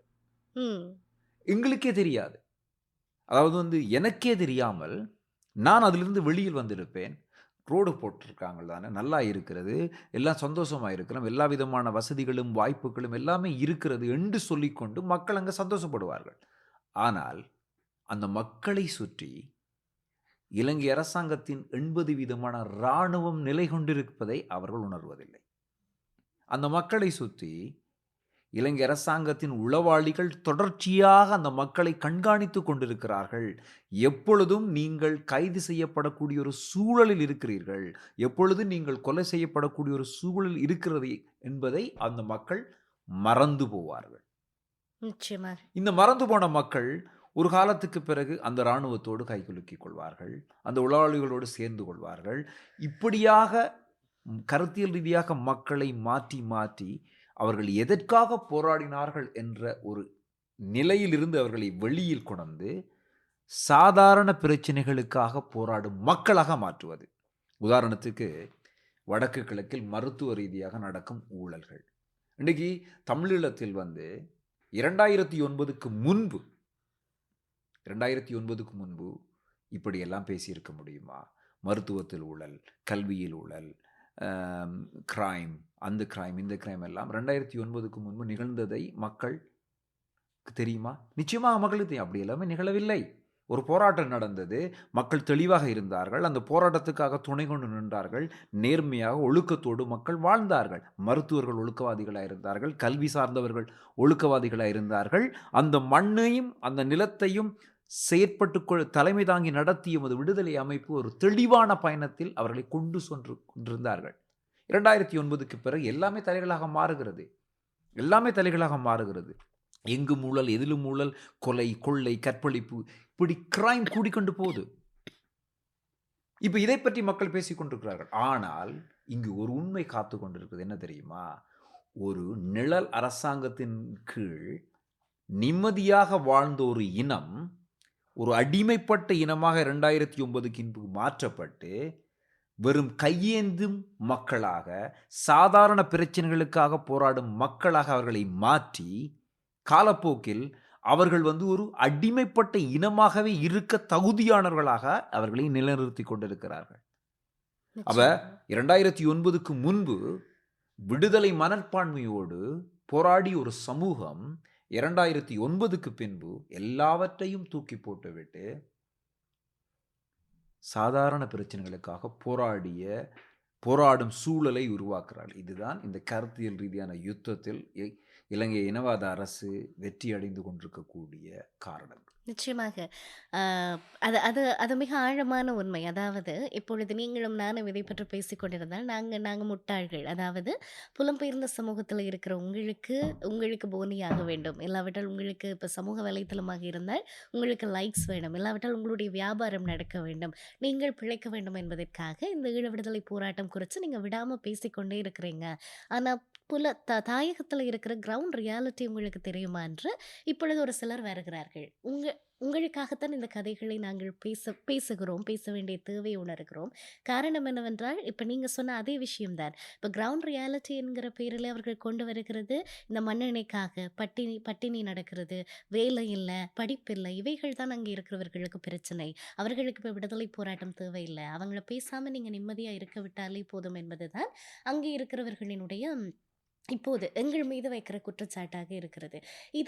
இதுக்காகத்தான் நாங்கள் இன்றைக்கு இந்த தலைப்பை எடுத்து நாங்கள் பேசிக் கொண்டிருக்கிறோம். காரணம், இப்படி இத விட்டா போதும், இது இதுன்னா போதும்ன்னு முதலே தெரிஞ்சிருந்தா, இத நாங்க ஆரம்பிச்சிருக்க வேண்டிய தேவையே இல்ல. ஆனா இன்றைக்கு சரி நான் வந்து புலத்துல இந்த நாட்டுல செட்டில் ஆயிட்டேன். நான் இங்கே இருந்து கொள்றேன்னு நாங்க பேசாம எங்களோட வேலைய பார்த்துக்கொண்டு போனோமாக இருந்தால், ஒரு ஒரு நன்றி அற்ற சமூகமாக எங்களுடைய மனசாட்சி ஒரு காலத்துல எங்கள கேள்வி கேட்கும். இவைகளை பேசாமல் போயிட்டா. இன்னொன்னு வந்து நீங்க குறிப்பிட்ட விஷயத்துல எங்களுடைய கதைகள்ல இருந்து எங்களுடைய சொற்கள் திருடப்படுவது, அதை எத்தனை பேர் அவதானிச்சாங்களோ தெரியல. ஒருத்தன் செத்தான் என்பது வேறு, படுகொலை செய்யப்பட்டான் என்பது வேறு. அந்த 2 வார்த்தைக்குமான வீரியம் வித்தியாசம். அதனுடைய அர்த்தம் என்னவோ அவர்கள் இருவருமே மரணித்து விட்டார்கள் தான். ஆனால் ஒருவன் இயற்கையாக சாவை எய்துவது வேறு, ஒருவர் படுகொலை செய்யப்படுவது வேறு. எத்தனை பேரால் படுகொலை செய்யப்பட்டார், எப்படி படுகொலை செய்யப்பட்டார், இது எல்லாம் வெறுமனே வார்த்தைகள் அல்ல, இவைகளெல்லாம் வரலாறுகள். ஆக இப்பொழுது நீங்கள் சொன்னது போலவே என்ன நடைபெறுகிறது என்றால், எங்களிடமிருந்து எங்கள் கதைகளுக்கு உரித்தான வீரியமுள்ள வார்த்தைகள் திருடப்படுகிறது. ஒரு மாவீரர் நாள் என்பதிலே மாவீரர் நாளை நீக்கிவிட்டு ஏன் அது நினைவெழுச்சி நாளாக அங்கே ரீப்ளேஸ் செய்யப்படுகிறது என்று சொல்லி சொன்னால், மாவீரர் நாளோடு நாங்கள் தூக்கிச் சுமப்பது ஒரு வரலாற்றை, ஒரு வீரம் பொருந்தின வரலாற்றை. ஆக இப்பொழுது நாங்கள் என்ன செய்கிறோம், அதை இந்த மாவீரரை அப்படியே எடுத்து அங்கால வச்சுட்டு அதுக்கு ஒரு புதுப்பேரை நாங்கள் சூட்ட ஆரம்பிக்கிறோம். உண்மையிலுமே அது வரவேற்கத்தக்க ஒரு விடயம் அல்ல. கொஞ்சம் கொஞ்சமாக எங்கள் வரலாற்றுக்கு உரித்தான வீரியமிக்க சொற்களை நாங்கள் இழந்து கொண்டிருக்கிறோம் என்பதுதான் அர்த்தம். அதே நாள் வெறுமனே வார்த்தைகள் மாத்திரமல்ல, நாட்கள் எப்படி ரீப்ளேஸ் செய்யப்படுகிறது என்று நீங்கள் பார்த்தீர்களா? என்ன செய்கிறார்கள், புதிதாக இப்ப ஜூலை வந்தால் எங்களுக்கு என்ன ஞாபகத்துக்கு வரும்? ஜூலை கலவரம் ஞாபகத்துக்கு வரும். புதிதாக இம்முறை ஜூலை கலவரத்தை நாங்கள் நினைவு கூற, அது கலவரம் கிடையாது. அது திட்டமிடப்பட்டு செய்யப்பட்ட இன ஒரு அழிப்பு. ஒரு இன அழிப்பு. ஆக அந்த நாளை என்ன செய்கிறார்கள், சகோதரத்துவத்தின் நாளாக நாங்கள் மாற்றுவோம். அதற்கு அவர்கள் கொடுக்கிற விளக்கம் என்னவென்றால், கசப்புகளை கசப்புகளாகவே வைத்திருக்காதீர்கள். ஆக இதில இருந்து நாங்கள் நல்லிணக்கத்தை நோக்கி நகர வேண்டுமாக இருந்தால், இந்த நாட்களை வந்து நாங்கள் புதிதாக வேறு விதமாக நல்ல விதமாக நாங்கள் நினைத்துக் கொள்வோம். அப்படி நினைத்துக் கொள்வோம். சகோதரத்துவத்தினுடைய ஒரு நாளாக உண்மையிலுமே நாங்கள் வரவேற்கிறோம். நீங்கள் எங்களை சகோதரத்துவத்தின் நாளாக அதை நினைப்பீர்களாக இருந்தால் எப்போது வரவேற்போம் என்றால், நீங்கள் இப்போ ஒரு சகோதரருக்கு என்ன செய்வார்கள், என்னுடைய சகோதரன் சிறையில் இருந்தால் நான் அந்த விடுதலைக்காக போராடுவேன். என்னுடைய சகோதரனுடைய நிலத்தை யாராவது திருடினால் நான் போய் ஏன் என்று கேட்பேன். அதே மாதிரி அவர்கள் விடுதலைக்காக கனகாலமாக வெளியில காணாமல் போனவர்கள் இன்னும் வரையில்லை அப்படி என்னும் போது அந்த பதைப்போடு என்னுடைய சகோதரன், நீங்க அவனுக்கு விடுதலை கொடுக்க வேண்டும் என்று சொல்லி போய் நிற்பேன். ஆக இவைகளையெல்லாம் செய்வார்களாக இருந்தால் மகிழ்ச்சி, அதை ஒரு சகோதரத்துவத்தின் நாளாக நாங்கள் பார்க்கலாம். அதை விட்டுவிட்டு ஒரு ஒரு கரி நாளிலே, துக்கம் நிறைந்த ஒரு நாளிலே, ஒரு ரயில் பயணம் மேற்கொண்டு அந்த நாளிலே பைலா பாடல்கள் போட்டு ஆடி அதை அதை வேறு விதமாக மடைமாற்ற நீங்கள் முயற்சிப்பது அது அப்பட்டமாக தெரிகிறது. நீங்கள் எண்ணத்தை அங்கே அங்கே நிறுவ முற்படுகிறீர்கள். இப்ப நீங்க சொன்ன இந்த தமிழர்களுடைய நிகழ்வுகள், அதாவது வந்து ஈழத்தமிழர்களுடைய முக்கியமான நிகழ்வு நாட்களில் அந்த நாட்களை பெயர் மாற்றுவது, அல்லது அந்த நாட்கள் நடக்கும் நாட்களில் இன்னொரு நிகழ்வுகளை உருவாக்குதுன்னு சொன்னீங்க இல்லையா? அது மாதிரி தான் இப்போ நீங்கள் பார்த்தீங்கன்னு சொன்னால் 2009க்கு பிறகு, 2009க்கு முன்படி இப்படி எதுவும் நடந்ததே இல்லை, வரலாறே கிடையாது. 2009க்கு பிறகு புலம்பெயர் தேசத்திலும் சரி, தாயகத்திலும் சரி, கலை ரீதியான ஒரு முரண்களை உருவாக்கி கொண்டிருக்கிறார். இன்று உடனடியாக பேசக்கூடிய ஒரு விடயமாக இருக்குதுன்னு சொன்னால், இன்றைக்கு செம்மணியில் வந்து 130க்கும் மேற்பட்ட உடல்கள் தொடர்ச்சியாக தோண்டப்பட்டு கொண்டிருக்கிறது. அது ஒரு, அதாவது வந்து அந்த சோமரத்ன சொன்ன மாதிரி நிச்சயமாக வந்து ஒரு 500ஐ தாண்டக்கூடிய அளவுக்கு உடல்கள் அங்கு கண்டெடுக்கப்படக்கூடிய ஒரு சூழல் உருவாகி கொண்டிருக்கிறது. இது மக்கள் மத்தியில் மிகப்பெரிய ஒரு அதிர்ச்சியையும், எங்களுக்கு நடந்த இன அழிப்பைக்கும் சாட்சிகளாக இருக்கிறது என்பதையும் இந்த உலக பரப்பில் சொல்ல வேண்டிய ஒரு தருணமாக இருக்கிறது. ஆனால் இதே செம்மணிக்கு பக்கத்தில், அதாவது பக்கத்தில் சொல்லக்கூட கூடாது, அரியாலை என்னுடைய ஊர். செம்மணியிலிருந்து அரியாலை எவ்வளவு தூரம்? இந்த அரியாலையில் ஒரு இசை நிகழ்ச்சி சமீபத்தில் நடந்திருக்கிறது. அது ஏன் அந்த இடத்தில் நிகழ்ச்சி நடத்தப்படுகிறது? நீங்கள் யோசித்து பார்க்க வேண்டும். அதாவது வந்து செம்மணிக்கு பக்கத்தில் இருக்கக்கூடிய ஒரு ஊரில், அரியாலை என்பது வந்து ஈழ விடுதலை போராட்டத்தில் பல முக்கியமான தலைவர்களையும், தளபதிகளையும் உருவாக்கிய ஒரு மண்ணாக இருக்கிறது. அந்த மண்ணில் ஒரு இசை நிகழ்ச்சியை நடத்துகிறார்கள். ஆனால் மக்கள் அந்த நிகழ்ச்சியை தோற்கடித்து விட்டார்கள் என்பது வேறு செய்தி. நிச்சயமாக நீங்கள் பார்த்தீங்கன்னா, அரங்குகள், கதறிகள் எல்லாம் காலியாக இருந்தது. அந்த நிகழ்ச்சி வெற்றிகரமாக நடக்கப்படவில்லை என்று. ஆனால் அங்கு நிகழ்ச்சி நடத்தப்பட்டிருக்கிறது இல்லையா? இது எப்படி என்று சொன்னால், அந்த சூழலிலிருந்து அந்த மக்களை மெதுவாக வெளியில் எடுத்து, மக்களை வேறு திசைகளுக்கு நகர்த்துவது. இங்கு புலம்பெயர் தேசங்களில் பார்த்தீங்கன்னு சொன்னால், பல இசை நிகழ்ச்சிகள் மாவீரர் நாட்கு கிட்டடியாக நடக்கும். இல்லாட்டி திலீபனுடைய நிகழ்ச்சி காலங்களில், திலீபனுடைய நினைவு நாட்களில் நடக்கும். அல்லது ஜனவரி மாதத்தில் நடக்கும். அதாவது தமிழீழ விடுதலை போராட்டத்தின் முக்கியமான காத்திரமான காலங்களில் புலம்பெயர் தேசங்களில் பல இசை நிகழ்ச்சிகள் நடப்பதற்கான முயற்சிகள் நடக்கும். பல நிகழ்ச்சிகள் தடை செய்யப்பட்டு, பல நிகழ்ச்சிகள் வந்து திகதிகள் மாற்றப்பட்டிருக்கிறது. ஆனால் அதுக்கு போராட வேண்டி இருக்கிறது அல்லவா? இந்த நிகழ்ச்சி இன்றைக்கு நடத்தாதீர்கள், இந்த காலத்தில் நடத்தாதீர்கள் என்று சொல்லி நாங்கள் போராட வேண்டி இருக்குதில்ல. ஆனால் நிகழ்ச்சி நடத்துவர்களுக்கு இது தெரியாதா? நவம்பர் என்று சொன்னால் அது மாவீரர் மாதம், ஜூலை என்று சொன்னால் அது வந்து கருப்பு ஜூலை. இப்படி ஒவ்வொரு காலகட்டத்திலும் தமிழர்களுக்கான நினைவெழுச்சி நாட்களாக இருக்கக்கூடிய காலகட்டத்தில் ஏன் நீங்கள் நிகழ்ச்சிகளை நடத்துகிறீர்கள் என்பது நிகழ்ச்சி நடத்துவர்களுக்கு தெரியாதா? தெரிந்து கொண்டும் அவர்கள் ஏதோ ஒரு விதமான கருத்தியலில் தோற்றுவிட்டார்கள் என்பதுதானே அர்த்தம். இப்போ நிகழ்ச்சிக்கு வரக்கூடிய கலைஞர்களை நாம் குற்றம் சொல்ல முடியாது. தமிழகத்திலிருந்து வரக்கூடிய கலைஞர்களில் எத்தனை பேர் அந்த தமிழர்களுடைய விடுதலை போராட்டம் சார்ந்த அறிவு இருக்குது என்பது எங்களுக்கு தெரியாது. ஏன்னா அவர்களுக்கு அது தெரிய போகிறதும் இல்லை. இன்றைக்கு தமிழகத்தில் வந்து இந்த 16 ஆண்டுகளில் பக்கத்தில் ஈழம் என்ற ஒரு வார்த்தையே மிக மிக மிக குறைந்து விட்டது. ஈழம் என்ற வார்த்தையை பாய்ப்பதே மிக குறைந்து விட்டது. இலங்கை, ஸ்லோன், ஸ்ரீலங்கா என்று சொல்லிக்கொண்டே வருகிறார்கள். இது நடந்து கொண்டிருக்கிறது. அப்போ எங்களுடைய இப்படித்தான் மக்களை குழப்பி குழப்பி குழப்பி அவர்களுடைய சிந்தனைக்குள் புகுந்து அவருடைய சிந்தனைகளை குழப்பி குழப்பி அவர்களை மாற்றுவது. இன்றைக்கு இன்னொரு முக்கியமான கருத்தை நான் சொல்ல விரும்புகிறேன். இந்த கலை நிகழ்ச்சிகள் நடந்து கொண்டிருக்கிறது. இந்த கலை நிகழ்ச்சிகளுக்கு விசா, சர்வசாதாரணமாக இந்த கலைஞர்களுக்கு விசா கிடைக்கிறது. ஆனால் தமிழ் விடுதலை போராட்டம் சார்ந்தோ அல்லது அது சார்ந்து செயற்பட்டு கொண்டிருக்கக்கூடிய நம்முடைய தமிழ் தேசியவாதிகளுக்கான விசா மறுக்கப்படுகிறது. உதாரணத்துக்கு தீபச்செல்வன், அமெரிக்காவில் விசா மறுக்கப்பட்டிருக்கிறது, கனடாவில் விசா மறுக்கப்பட்டிருக்கிறது, யூகேயில் விசா மறுக்கப்பட்டிருக்கிறது, இன்னும் பல நாடுகளில் விசா மறுக்கப்பட்டிருக்கிறது. தீபச்செல்வன் உதாரணம் இல்லை, இன்னும் பலரை சொல்லலாம். இன்றைக்கும் தமிழகத்தில் வந்திருக்கக்கூடிய தமிழ் தேசியவாதிகள் அமெரிக்காவில் இருந்து கனடாவுக்கு வருவதற்கான விசா மறுக்கப்பட்டிருக்கிறது. ஆனால் கனடாவில் இசை நிகழ்ச்சி நடத்துவதற்கோ அல்லது புலம்பெயர் தேசங்களில் எங்கு வேணாலும் இசை நிகழ்ச்சி நடத்துவதற்கோ கலைஞர்களுக்கு விசா மறுக்கப்படுவதில்லை. இதுக்கு பின்னால் என்ன இருக்கிறது? ஒரு பலம் பொருந்திய சக்தி இருக்கிறது. யாருக்கு விசா கொடுக்க வேண்டும்? இவர்கள் போனால் அங்கே இருக்கிற மக்களை முட்டாளாக்குவார்கள். இவர்கள் போனால் அங்கே இருக்கிற மக்களுடைய அந்த எண்ணத்தை, விடுதலைக்கான அந்த பசியை, விடுதலை போராட்டத்துக்கான அந்த தேவையை அவர்கள் மனதிலிருந்து எடுத்துவிட்டு அதாவது கலைகள் மூலம் அவர்களை மாற்றமடைய வைத்து விடலாம் என்றதை அவள் தெளிவாக உணர்ந்து கொண்டிருக்கிறார்கள். அதனால்தான் தொடர்ச்சியாக செய்கிறார்கள். இன்று ஒரு ஊடகவியலாளர் தாயகத்தில் வந்து விசாரணைக்கு அழைக்கப்பட்டிருக்கிறார். அவர் செய்தது குற்றம் என்ன? செம்மணியில் நடந்து கொண்டிருக்கக்கூடிய அந்த கல்லறைகள் வந்து புதைத்து கொன்றொழித்து புதைக்கப்பட்ட மக்களுடைய உடல்கள் தோண்டப்பட்டு கொண்டிருக்கக்கூடிய போட்டோக்கள் மூலம் எடுத்து உலக பரப்பில் அதை அனுப்பி கொண்டிருக்கிறார். பரவலாக அதை செய்து கொண்டிருக்கிறார். இதில் என்ன குற்றம் இருக்கிறது? நடந்த ஒரு கொலையை, நடந்த ஒரு இன அழிப்பை, நடந்த ஒரு விடயத்தை இந்த உலகத்துக்கு தெளிவுபடுத்துகிறது ஒரு ஜேர்னலிஸ்டினுடைய கடமை. அவர் எப்படி குற்றவாளியாக இலங்கை சிஐடி அரசாங்கம் வந்து சிஐடியினுடைய அதிகாரிகள் வந்து அவனை விசாரணைக்கு அழைக்க முடியும்?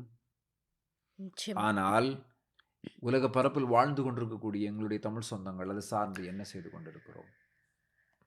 ஆக மொத்தம் எங்களுடைய எதிராளியை பொறுத்த மட்டிலே, நீங்கள் இன்னார் என்பதை அறியாமல் இருக்கும் வரைக்கும், அதாவது நாங்கள் யார் என்பதை நாங்களே விழித்துக் கொள்ளாமல் இருக்கும் வரைக்கும், நாங்கள் யாரினுடைய கைப்பாவையாகவும் இருக்கலாம். அதாவது உங்களுடைய கதையை நான் உங்களுக்கு 2 விதமா சொல்லலாம். இப்ப ஒரு அம்மம்மா சரி இப்படி வச்சுக்கொள்வோம். நான் உங்களுக்கு வந்து சொல்லுறேன். உங்களோட தாத்தா அ ஒரு காலத்துல எப்படி இருந்தவர் தெரியுமா? அவர்ட்ட இத்தனை நிலம் இருந்தது, இவ்வளவு வயல் இருந்தது, இவ்வளவு செழிப்பு இருந்தது. அப்படி ஆண்டு வச்சிருந்தார் ஒரு வாழ்க்கை அப்படின்னு சொல்றேன். இன்னொரு நாள் வந்து உங்கள்ட்ட தாத்தாவ ஒன்றுக்கும் உதவாதவர். அவர்ட்ட என்ன கிடந்தது?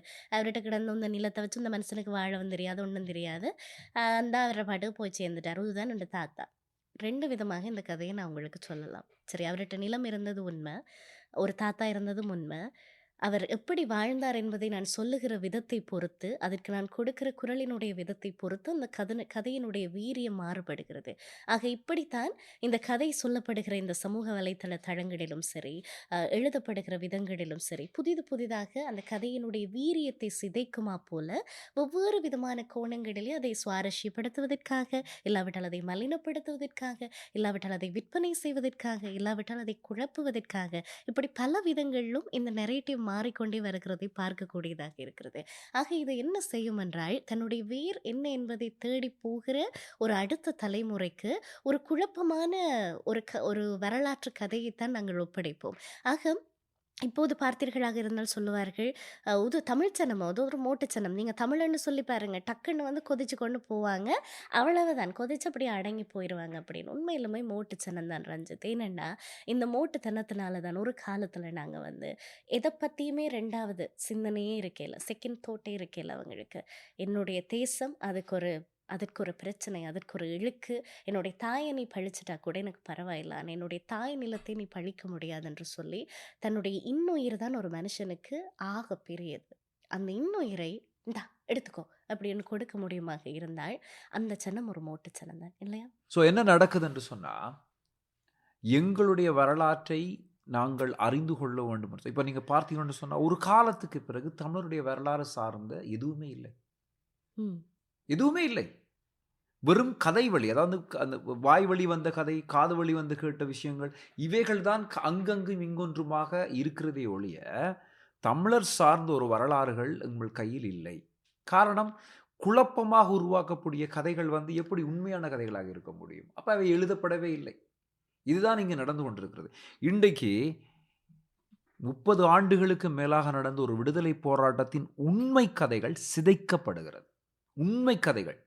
போராளிகள் போராடினார்கள், களங்கள் கண்டார்கள், இங்கு நடந்தது, இப்படி ஒரு யுத்தம் நிகழ்ந்தது, இப்படி நடந்தது. இது எல்லாமே பலரால் சமூக வலைத்தளங்களில் வந்து வேறு விதமான கண்ணோட்டத்தில், வேறு விதமான கோணங்களில் அந்த கதைகள் பரவலாக பேசப்படுகிறது. இது ஒரு எதிரியின் மிகப்பெரிய சக்திகரமான ஒரு செயற்பாடு என்று தான் சொல்ல வேண்டும். ஏனென்று சொன்னால், தமிழர்களுக்கு பேச பிடிக்கும், கதைக்க பிடிக்கும், கதை சொல்ல பிடிக்கும், நல்லா கதைத்து கொண்டே இருக்க பிடிக்கும். அப்ப இவர்களுடைய கற்பனை என்பது வந்து தன்னை நிலைநிறுத்துவதற்கான கற்பனைக்காக இவர்கள் எதை தேடி எடுத்துக்கொள்கிறார்கள் சொன்னால், யாரை கேட்டாலும் அந்த இடத்தில் நடந்த சண்டையை பற்றி உங்களுக்கு தெரியுமா, இந்த தளபதியை பற்றி தெரியுமா, அவரை தெரியுமா, இவரை தெரியுமா, நீ என்ன செய்து கொண்டிருந்தாய்? இந்த கேள்வி அவரிடம் கிடையாது. அந்த போராளிகள் அந்த களத்தில் போராடி கொண்டிருக்கும் பொழுது நீங்கள் என்ன செய்து கொண்டிருந்தீர்கள்? ஆனால் அவர்களை பற்றி எடுத்து இவர்கள் கதைகளை சோசியல் மீடியாவில், ஸ்பெஷலி டிக்டாக் போன்ற தளங்களில் குரூப்பாக இருந்து பேசி கொண்டிருக்கிறார்கள். அதில் எங்களை கூட இன்வைட் பண்ணுவார்கள். அதிலிருந்து ஓடி தப்பி வர வேண்டிய ஒரு சூழல் கூட இருக்கிறது. அப்போ இப்படி நடந்து கொண்டிருக்கிறது. இப்படியே பார்த்தீங்கன்னு சொன்னால், இப்பொழுது வந்து இலக்கியத்திலும் எங்களுக்கு எதிரான கதைகள் உருவாக்கப்படுகிறது. இன்று வந்து இப்போ உதாரணத்துக்காக நாங்கள் திரும்ப இதை பேசுவது என்று இல்லாமல், நான் இதை பல இடங்களில் பேசிக்கொண்டிருக்கிறேன். கேப்டன் மில்லர் என்று சொன்னால் எங்களுக்கு கண்முன் வந்து நிற்பது தமிழீழ விடுதலை போராட்டத்துக்காக தன்னை ஆகுதியாக்கிய முதற் தற்கொலை போராளி. இன்றைக்கு கூகுளில் போய் நீங்க சர்ச் பண்ணி பார்த்தா, கேப்டன் மில்லர் என்று சொன்னால் தனுஷ் தானே வந்து நிற்கிறார். நிச்சயமாக. கப்பலோட்டிய தமிழன் யார் என்று கேட்டால் உங்களுக்கு சிவாஜி தான் சிதம்பரம் வருகிறார். பிள்ளைன்னு தெரியாது, சிவாஜி கணேசன் அப்ப தான் தெரியும். இது மாதிரி தான் இன்னும் வரும். அப்ப அதாவது வந்து ஈழ விடுதலை போராட்டத்தின் முதன்மை கதாநாயகர்களுடைய பெயர்களை வைத்துக்கொண்டு திரைப்படங்களை உருவாக்குதல், அல்லது கதைகளை எழுதுதல். இன்று ஆங்கிலத்தில் கூட திலீபன் அவனுடைய கதைகள் எழுதப்பட்டிருக்கிறது. அந்த கதைகளை படித்தால் திலீபனுடைய கதைக்கும் அதுக்கும் சம்பந்தமே இல்லை. அப்ப ஒரு இளம் தலைமுறை வந்து அந்த புத்தகத்தை படிக்கும் பொழுது, திலீபன் அண்ணா என்று உண்மையாக தமிழீழ விடுதலை போராட்டத்துக்காக 12 நாட்கள் நீர் கூட அருந்தாமல் அகிம்சை ரீதியில் போராடி மரணித்த ஒரு ஒரு மாபெரும் தியாகியின், ஒரு விடுதலை போராளியின் கதையை நீங்கள் எப்படி சிதைக்கிறீர்கள்? இதுதான் கருத்துக்கள். நிச்சயமாக. எல்லாருக்குமே ஒரு கேள்வி இருக்கும். இந்த இந்த ஈழத் தமிழர்கள் என்றாலே ஒரு விதமான பிரச்சனைக்காரர்கள். அவர்களுக்கு ஒரு கதை இருக்கு. அத சொல்லவும் வேண்டும். ஆனா யாராவது அத சொல்றதுக்கு கையில எடுத்தா பிரச்சனையும் பண்ணுவார்கள் என்று. அதுக்கு காரணம் இருக்கு. எங்களுடைய தேவை, கோரிக்கை எல்லாமும் அந்த கதையை அதற்குரிய தாற்பரியத்தோடு சரியாக சொல்லுங்கள். அந்த வீரியம் குறையாமல், அதை சமரசம் செய்யாமல் சொல்லுங்கள். இல்லாவிட்டால் அதை சமரசமற்று சொல்லுவதற்கு உங்களுக்கு திராணி இல்லாவிட்டால், நீங்கள் வந்து அதை சொல்லாமல் இருங்கள். அதை விட்டு விடுங்கள். அது அப்படியாகவேனும் பாதுகாப்பாக இருக்கட்டும். ஆக அதனுடைய உண்மை தன்மையை, வீரியத்தை சமரசம் செய்து சொல்லுகிற அந்த மேடை எங்களுக்கு வேண்டாம் என்பது முதலாவது. அதே மாதிரி இப்போது நீங்கள் இந்த கேப்டன் மில்லர் என்கிற போது, அந்த பேர் எடுத்தா என்ன? அந்த பேர் தெரியாம இருக்கிறத விட இப்ப எடுத்தா எவ்வளோ பேருக்கு அந்த பேர் போய் சேரும் என்று சொல்லுவார்கள். ஆனால் அதில இருக்கிற ஆபத்து அவர்களுக்கு தெரியாது. மிகச் சரியாக சொன்னீர்கள். இப்பவும் கப்பலோட்டிய தமிழன்னா உங்களுக்கு சிவாஜி கணேசன் தான். மற்றவர்களை பொறுத்தவரைக்கும் கதை எவ்வளவு பேருக்கு போய் சேர்ந்துட்டது. ஆனா வ.உ. சிதம்பரம் பிள்ளையினுடைய பேரை யாருமே நினைவு வைத்திருக்க மாட்டார்கள். அதனால தான் எங்களுக்கே உரித்தான பெயர்கள், வரலாறு, கதைகள் இவைகள் எல்லாவற்றிலும் நாங்கள் கவனமாக இருக்கிறோம். ஒருமுறை ஒரு சர்ச்சை எழுந்தது. ஒரு கலைஞன் அவனை கலைஞனாக பார்க்க வேண்டும். அவனோடு நாங்கள் அரசியலை கொண்டு வரக்கூடாதுன்னு. விஜய் சேதுபதி, முத்தியா முரளிதரனினுடைய ஆவணப்படத்திலே நடிப்பது தொடர்பாக அந்த பிரச்சனை வந்தது. ஆக ஈழத்தமிழர்கள் அதற்கு மிக மிக ஆணித்தரமான எதிர்ப்பினை காண்பித்திருந்தார்கள். காரணம் என்னவென்றால், விஜய் சேதுபதி போன்ற ஒரு முன்னணி நடிகர் அ தமிழர்களினுடைய வரலாற்றில தான் யார் என்பதை விழித்துக் கொள்ளாமல், இப்போ ஒரு ஒரு கிரிக்கெட்டர் ஒரு கிரிக்கெட்டரா மாத்திரம் இருந்தால் பிரச்சனையே இல்ல. ஆனா என்னைக்கு அவன் வந்து அரசியல் கருத்துக்களை முன்வைக்க ஆரம்பிக்கிறார்களோ, அன்றைக்கு அது வந்து பேசு பொருளாக ஆகிறது. ஆக ஒரு பிழையான நிறைய ஸ்டேட்மெண்ட்ஸ ஒரு தமிழராக இருந்து கொண்டே உருவாக்கின ஒருவரினுடைய அ பயோபிக்ல இந்த மாதிரியான ஒரு முன்னணி வீரர் ஒரு முன்னணி கதாநாயகன் நடிக்கிற போது, அது போய் சேருகிற விதம் என்பது திரிவுபட்ட ஒன்றாக இருக்கும். ஆக நாளைக்கு அவரை ஒரு ஒரு கதாநாயகனாக, ஒரு ஒரு வீரியமான புருஷராக நாங்கள் சித்தரிக்க ஆரம்பித்து விட்டோமாக இருந்தால், அதை மக்கள் நம்ப ஆரம்பித்து விட்டார்களாக இருந்தால், அவருடைய அரசியல் கருத்துக்களையும் நம்ப மாட்டார்கள் என்று என்ன நிச்சயம்? இல்லையா? இல்ல, அந்த ஒரு மிகப்பெரிய ஆபத்து தான் எங்களுக்கு எதிராக இருக்கின்றது. இப்ப இதை நாங்கள் இதுக்காகத்தான் நாங்கள் குரல் கொடுத்துக் கொண்டிருக்க வேண்டிய ஒரு சூழல் இருக்குது. இன்றைக்கு சமீபத்தில் வந்த கிங்டம் என்ற ஒரு திரைப்படம் ஈழத்தமிழர்களை வந்து காட்டு மிராண்டிகள் போல சித்தரிக்கப்பட்டிருக்கிறது. இன்றைக்கு தமிழகத்தில், இந்தியாவில் இந்த திரைப்படம் ஓடுகிறது. தமிழகத்தில் பரவலாக இதுக்கு எதிர்ப்பான போராட்டங்கள் நிகழ்ந்து கொண்டிருக்கிறது. தமிழகத்தில் தியேட்டர்களை புகுந்து பேனர்ஸ் எல்லாம் கிழித்து கொண்டிருக்கிறார்கள். ஆனால் கனடாவில் ஒரு தியேட்டரில் இந்த கிங்டம் என்ற திரைப்படம் வந்து ஓடிக்கொண்டிருக்கிறது. ஈழத்தமிழர்களாகிய நாம் எம்மை பார்த்துத்தான் நீங்கள் காட்டு மிராண்டிகள் என்று சொன்னார்கள். அந்த திரைப்படத்தை நாம் பார்த்திருக்கிறோம். அதுக்கு எதிராக என்ன எதிர்வினை ஆற்றியிருக்கிறோம்? தமிழகத்தில் அந்த திரைப்படத்துக்கு எதிராக தடைகளுக்காக போராடுகிறார்கள். ஆனால் கனடாவில், அதிகமான மக்கள் வாழக்கூடிய கனடாவில், ஈழத்தமிழர்கள் வாழக்கூடிய கனடாவில் பிரச்சனை இல்லாமல் இந்த திரைப்படம் ஓடிக்கொண்டிருக்கிறது. நாங்கள் நிறுத்த வேண்டும். இதை பார்த்தாலோ நீங்கள் காட்டு மிராண்டித்தனமாக போராடுகிறீர்கள். நீங்கள் வந்து எங்களுக்கு எதிராக உருவாக்கப்படும் எந்த கருத்தையும் அதை நேரடியாக நின்று எதிர்க்க வேண்டியது ஒவ்வொரு ஈழத்தமிழனின் கடமை.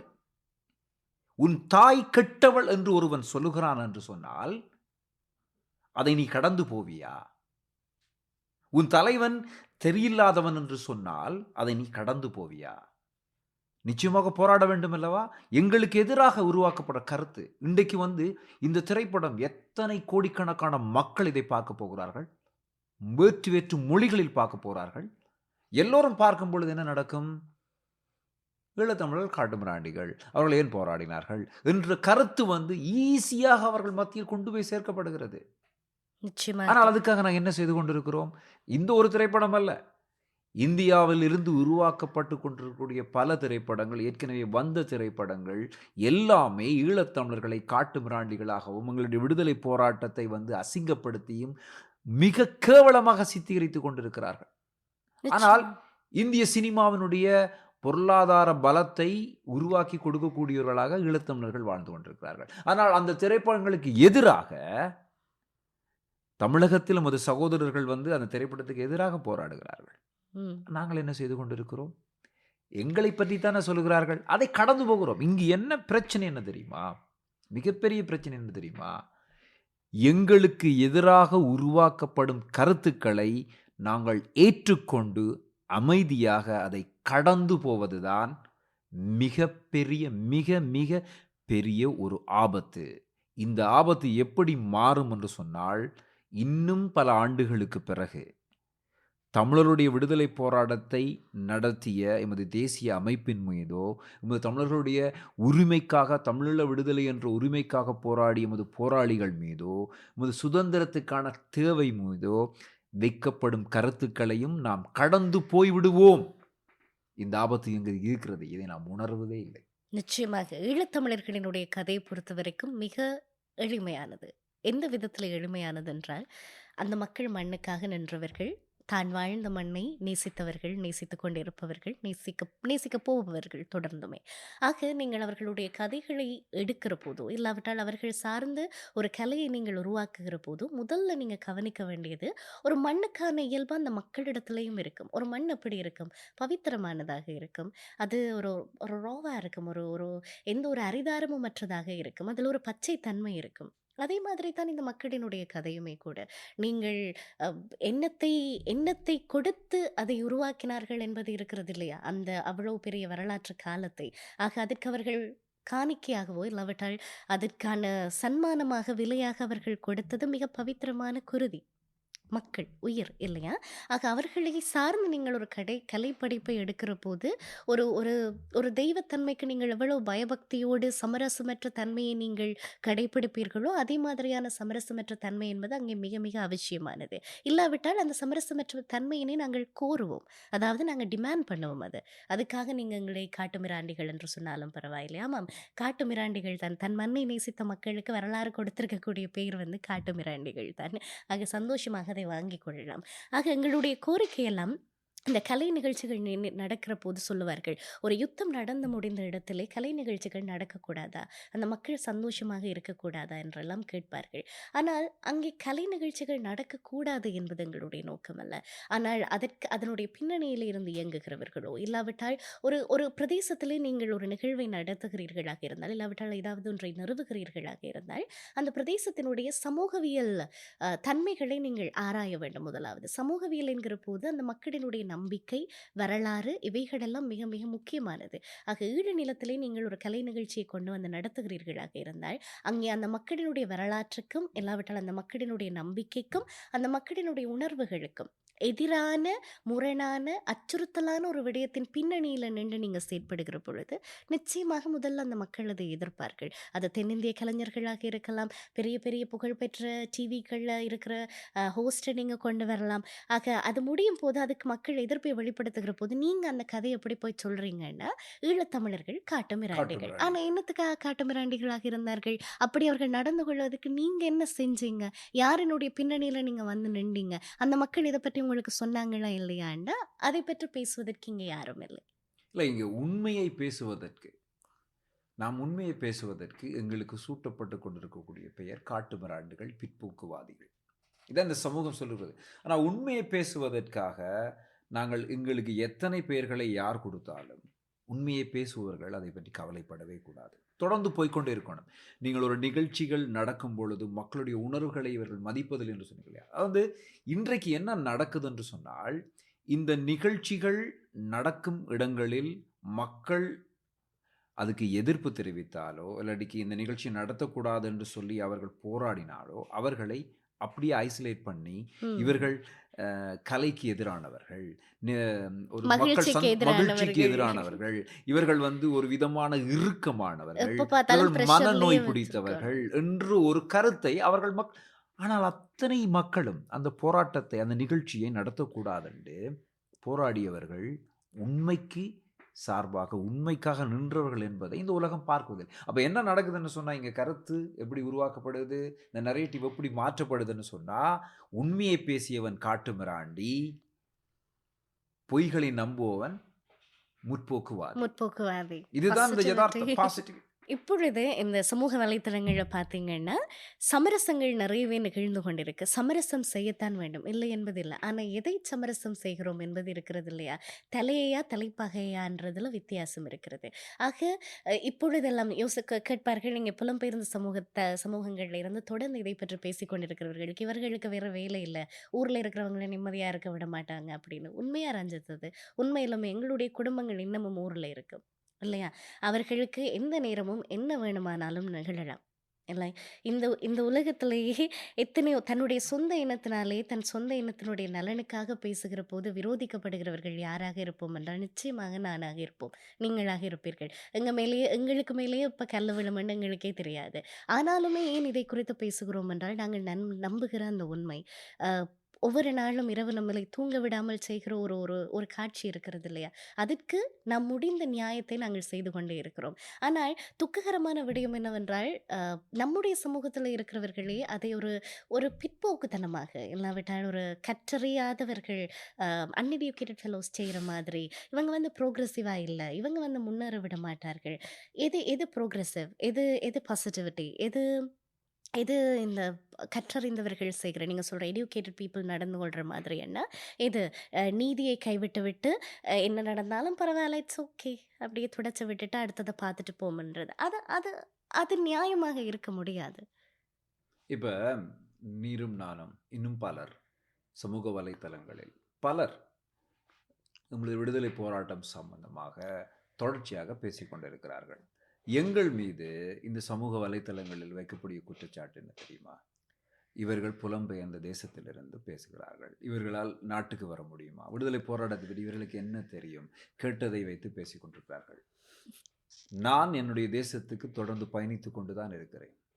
என்னுடைய படைப்புகளை அந்த மண்ணில் நான் தொடர்ந்து உருவாக்கி கொண்டுதான் இருக்கிறேன். நான் பயப்படுவதே இல்லை. நான் தொடர்ந்து அந்த மண்ணுக்கு போய் கொண்டிருக்கிறேன். ஏன் என்று சொன்னால், என்னிடம் உண்மை இருக்கிறது. அந்த உண்மையை நான் தெளிவாக முன்வைத்து என்னுடைய பயணத்தை நான் நடத்தி கொண்டிருக்கிறேன். நாங்கள் பயப்படவில்லை. என்னுடைய என்னுடைய சமூக வலைத்தளத்தில் நான் போடுவது, பயத்தை விடு அல்லது கொள்கையை விடு. நான் எதை விடணும் என்று சொன்னால், என்னுடைய பயத்தை தான் விடும். நான் பயந்து கொண்டிருக்க தேவையில்லை. இன்றைக்கு பரவலாக எங்களுடைய மக்கள் மத்தியில் வந்து ஒரு மிகப்பெரிய ஒரு சைக்காலஜிக்கல், அதாவது உளவியல் ரீதியான ஒரு எண்ணத்தை இவர்கள் விதைத்து கொண்டிருக்கிறார்கள். எப்படி தெரியுமா? நீங்கள் இப்படி பேசினால், நீங்கள் கொடி பிடித்தால், தமிழ் தேசியம் என்று பேசினால் நாளைக்கு நாட்டுக்கு போக முடியாது, நாட்டுக்கு போனால் உங்களை இலங்கை அரசாங்கம் கைது செய்துவிடும் என்று ஒரு அச்சத்தை உருவாக்கி, அந்த என்னடா எல்லோருக்கும் நாட்டுக்கு போக வேண்டிய ஒரு தேவை இருக்கிறது. நிச்சயமாக என்னுடைய மண்ணுக்கு நான் போக வேண்டும், திருவிழாக்களில் பங்கு பெற்ற வேண்டும், மக்களை சந்திக்க வேண்டும், உறவுகளை பார்க்க வேண்டும், என் மண்ணை நான் நேசிக்கிறேன், அதனால் என் மண்ணுக்கு நான் தொடர்ந்து பயணிக்க வேண்டும்.